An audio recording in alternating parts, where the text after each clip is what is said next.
হে জগতবাসী, আজ আমি শামীম আলী চিশতি আপনাদের সামনে আরও একটি আলোচনা নিয়ে আসলাম। সেই আলোচনাটি হলো যে আমরা বলতেছি যে আল্লাহ নিরাকার, আল্লাহকে দেখা যায় না, তবু তো আমরা আল্লাহ আল্লাহ করি, আল্লাহকে ডাকি।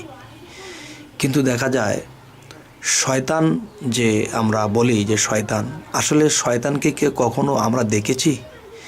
তবে শয়তানকে যখন দেখি না, তো অবশ্যই দেখা যায় যে শয়তানও নিরাকার। তাহলে আল্লাহও নিরাকার এবং শয়তানও নিরাকার। আর যদি কেউ বলে যে আমি শয়তানকে দেখেছি, তাহলে আমাকে দেখান। যদি কেউ বলেন যে হ্যাঁ আমি আল্লাহকে দেখেছি, তাহলে আমাকে দেখান, তাহলে দেখাতে পারবেন না।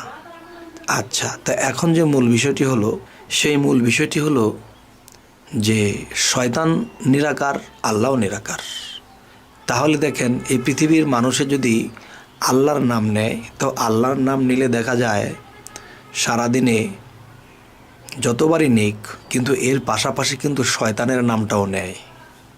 কেননা এই শয়তান, এই লোকটা শয়তান, এই লোকটা ভালো না।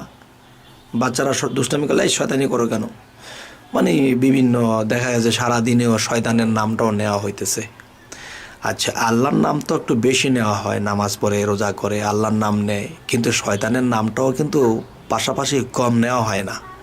এই জন্য শয়তান বলতেছে যে আল্লাহ নিরাকার, তবু তো আল্লাহকে ডাকে। কিন্তু আমি শয়তান, আমাকে কি কোনো মানুষ দেখেছে? যদি দেখে থাকে তাহলে কীরূপে দেখেছে তারা? আচ্ছা, সেটা কথা নয়। কথা হলো আল্লাহকে দেখে না, আল্লাহকে নিরাকার বলে ডাকে। শয়তান যে আমি শয়তান, আমাকে তারা নাম নিতেছে, কিন্তু আমাকে তো দেখেনি। তাহলে তাদের কাছে আল্লাহ যেরকম নিরাকার, আমিও তো নিরাকার। যাই হোক, এই কথাগুলোর মধ্যে বিশেষ রহস্য লুকানো আছে, যদি আপনারা একটু কষ্ট করে বুঝে নিতে পারেন। এখন দেখা গেছে যে সারা দিন রাতের মধ্যে যদি আমরা আল্লাহর নাম 100 বার 150 বার নেই, কমসে কম 20-30 বার সারাদিনে শয়তানের নাম নিতে হয়। এই লোকটা শয়তানি করেছে, এই বাচ্চারা তুমি শয়তানি করো কেন, এই বিষয়টা, আরে আমি কি ভুল করে ফেললাম, আমি কি অজান্তে শয়তানি করে ফেললাম। তাহলে বোঝা গেল যে আল্লাহর নামের পাশাপাশি শয়তানের নামটাও মানুষ বলে, আর এই শক্তি নিয়ে কিন্তু শয়তান চলে। তবে শামীম আলী চিশতি যাই কিছু আপনাদের সাথে বলে, সেটি একটু বোঝার চেষ্টা করবেন, একটু গভীর জ্ঞানে বুঝবেন। তবে দেখেন যে আল্লাহ বলেছে কি, আমি আলোকিত। আল্লাহ যদি বলে থাকে আমি আলোকিত, আমি আলো, তাহলে দেখবেন এই পৃথিবীতে শুধু আলোই ভরে যাবে। আলো হতে হতে হতে হতে আলোয় ভরে যাবে, কিন্তু দেখা গেছে এই পৃথিবী চলবে না। আবার দেখবেন যে আল্লাহ তো বলেছে আমি আলো, কিন্তু শয়তান যদি বলে আমি শুধু অন্ধকার আর অন্ধকার, আমি অন্ধকার, তাহলে সারা বিশ্ব ব্রহ্মাণ্ড যদি শুধু অন্ধকারে ভরে যায়, তখন কিন্তু এই বিশ্বজগৎ চলবে না। তাহলে দেখা গেছে কি যে আল্লাহ আলোর পাড়ে রয়ে গেলেন, এবং আলোর পরিচালনাকারী এবং আলো দেওয়ার যে দায়িত্ব, এটা আল্লাহ নিজেই নিয়ে নিলেন। এখন যদি আল্লাহ বলতো যে হ্যাঁ অন্ধকার আমি পরিচালনা করব এবং আলো আমি নিজেই পরিচালনা করব, তাহলে দেখবেন যে যেখানে অন্ধকার আছে সেখানে যদি একটা আলো যায়, তখন সেখানে অন্ধকার থাকে না। আর অন্ধকার যদি না থাকে, তাহলে সেখানে সৃষ্টি হবে না। হে জগতবাসী, যে যদি সৃষ্টি না হয়, সেখানে অন্ধকার না হলে সেখানে সৃষ্টি হবে না, তাহলে অন্ধকারের দরকার। এবং সারা বিশ্ব যদি অন্ধকারে ছেয়ে যায়, তবেও কিন্তু জগৎ চলবে না, আলোর দরকার। তবে এর ছোটোখাটো একটা ইঙ্গিত করছি, যে দেখেন চাঁদের আলো আলো না, কিন্তু জোছনা, এতে কিন্তু মানুষ চলাফেরায় কষ্ট, ওই জোছনার আলো দিয়ে চলবে না, সূর্যের আলোর দরকার। আর সূর্যের আলো দরকার বলে সর্বসময় যদি সূর্যের আলো উঠে থাকে, রাত না আসে, অন্ধকার না আসে, তাহলে কিন্তু সেই জোছনার আলো কাজে লাগবে না।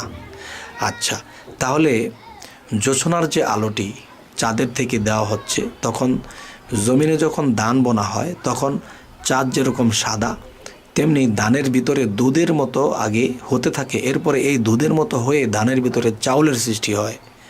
এবং দেখা যায় যখন নাকি ধানটা পেকে যাবে, তখন হলুদ রং ধরাইতেছে কে? এই সূর্যের আলোতে। তাহলে চাঁদ এবং সূর্য দুটি জিনিসেরই আমাদের প্রয়োজন।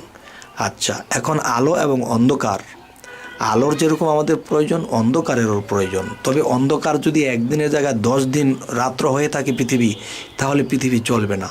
তাহলে যতটুকু পরিমাণ দরকার অতটুকুই হতে হবে, আলো যতটুকু পরিমাণ দরকার অতটুকুই হতে হবে। এর চেয়ে বেশি যদি হয় তখন কিন্তু আমাদের আর হবে না।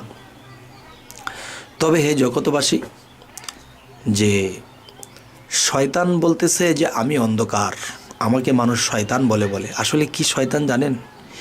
তিনি সমস্ত জ্বালা যন্ত্রণা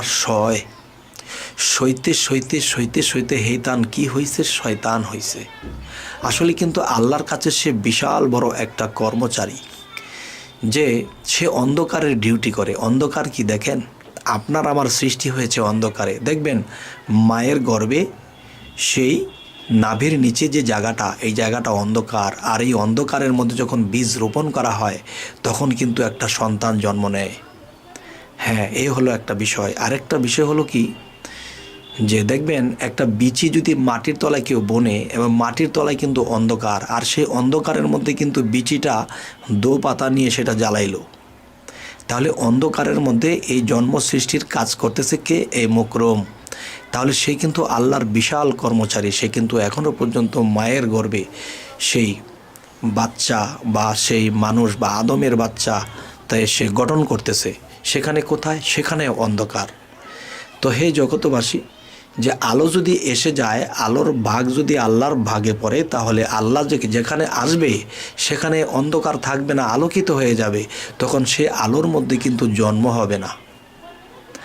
হে জগতবাসী, তাহলে শয়তানের অন্ধকার আমাদের দরকার আছে। শয়তানকে আমরা ঘৃণা করব না। তবে পৃথিবীতে আমরা এসেছি, আমরা নিজেরা শয়তানি কাজ করব না, মানুষেরটা মেরে খাবো না, এবং নিজে পবিত্র থাকব, সত্য বলবো, তখনই আমরা খারাপ থেকে বেঁচে থাকতে পারবো। কিন্তু যাকে আমরা শয়তান বলি, মূলত সে শয়তান নয়, সে আল্লাহর ডিউটি করে, সে আল্লাহর চাকরি করে। তবে এবার আসি, যে একজন মানুষ যখন সিদ্ধ পুরুষ হয়ে যায়, সিদ্ধ পুরুষ যখন সে হয়ে যাবে, তখন তার দ্বারা কোনো সন্তানাদি হবে না পৃথিবীতে। কেন হবে না? যে সে নিজে সিদ্ধ হয়েছে, আত্মজগতে আত্মা সিদ্ধ হয়েছে, পবিত্র হয়েছে, এবং তার মধ্যে যে কীট, এগুলো সমস্ত কিছু বীজ সিদ্ধ হয়ে গেছে, যার ফলে এর দ্বারা সন্তান হবে না। আর যদি সন্তান হয় তাহলে তার সিদ্ধ হওয়া বাকি আছে। যাই হোক, হে জগতবাসী, আজকের যে আলোচনাটা বোঝাইতে চাইলাম, এটা কিন্তু জ্ঞানীদের জন্য ইঙ্গিত। এই কথাগুলো সকল ব্যক্তিদের জন্য নয়। তবে আমি যে কিছু কিছু কথা বলি, যা বলা ঠিক নয়, তবু আমি নির্ভয় এই কথাগুলো বলি। কারণ আমি দেখেছি যে 100 ভাগের ভিতরে যে দেখা গেছে যে 98 ভাগ মানুষ আমার এই কথার পক্ষে, এবং দেখা গেছে 100 ভাগের মধ্যে 2 ভাগ মানুষ একটু এদিক সেদিক করে। তো বুঝলাম যে 98 ভাগ যদি আমার পক্ষে থাকে, তাহলে আমি আমার মন মতো আমি কথা ছাড়তে পারি। তো আপনারা কি বলেন? আমার এই আলোচনার থেকে আপনারা কি সন্তুষ্ট না অসন্তুষ্ট, না এই ধরনের আলোচনা আরও সামনে করব কি করব না, আপনাদের কেমন লাগে অবশ্যই জানাবেন। তো হে জগতবাসী, আমাদের এই আলোচনা যদি আপনাদের ভালো লাগে, সামনে আমাদের ভিডিওগুলো ছাড়া মাত্র যেন আপনাদের কাছে পৌঁছে যায়, এর জন্য আপনারা সাবস্ক্রাইব করে রাখুন। তো আজ এই বলেই রাখবো। সকলেই ভালো থাকবেন। আল্লাহ হাফিজ।